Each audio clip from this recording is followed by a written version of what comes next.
Hello guys, നമ്മുടെ physiotherapy കാരണം നമ്മുടെ കുഞ്ഞ് കരഞ്ഞ് നിലവിളിച്ചിരിക്കുവാണ് കേട്ടോ. അപ്പം ഇവളുടെ കുറിച്ച് പറയുവാണെങ്കിൽ അരയ്ക്ക് താഴെ ഒട്ടും പോക്കല്ലാത്ത ഒരാളായിരുന്നു. അപ്പോൾ ഞങ്ങളുടെ ഫിസിയോതെറപ്പിയും കാര്യങ്ങളും കൊണ്ടാണ് അവൾ ഇച്ചിരിയെങ്കിലും മെച്ചപ്പെട്ടത്. ഇപ്പം മാക്സിമം അവളുടെ പേഴ്സണൽ കാര്യങ്ങളൊക്കെ ചെയ്യാനെങ്കിലും അവൾ വോക്ക് ചെയ്യുന്നുണ്ട് കേട്ടോ. അപ്പം ഡോക്ടർമാർ കൈവിട്ടൊരു കുഞ്ഞാണ്. അതുപോലെ തന്നെ സ്ട്രീറ്റ് ഡോഗ് എന്ന് പറഞ്ഞപ്പോഴേക്കും വലിയ ഇൻട്രസ്റ്റ് ഒന്നുമില്ല.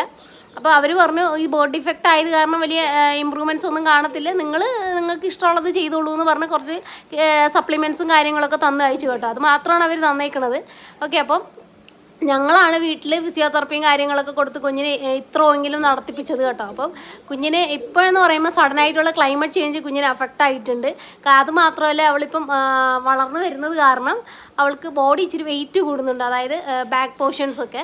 അപ്പോൾ അത് കുഞ്ഞിന് അത് ഒരു ഡിഫിക്കൽട്ട് ആവുന്നുണ്ട്. അപ്പോൾ ഒരുപാട് പേര് പറഞ്ഞു വീൽ ചെയർ കൊടുക്കുക. അപ്പോൾ വീൽ ചെയർ കൊടുക്കുകയാണെങ്കിൽ ഒരു മടിച്ചായി പോകും കേട്ടോ. പിന്നെ വീൽ ചെയറില്ലാണ്ട് നടക്കില്ല. അത് കാരണം ഞങ്ങൾ അവൾ പഴയതുപോലെ ആവട്ടെ എന്ന് പറഞ്ഞ്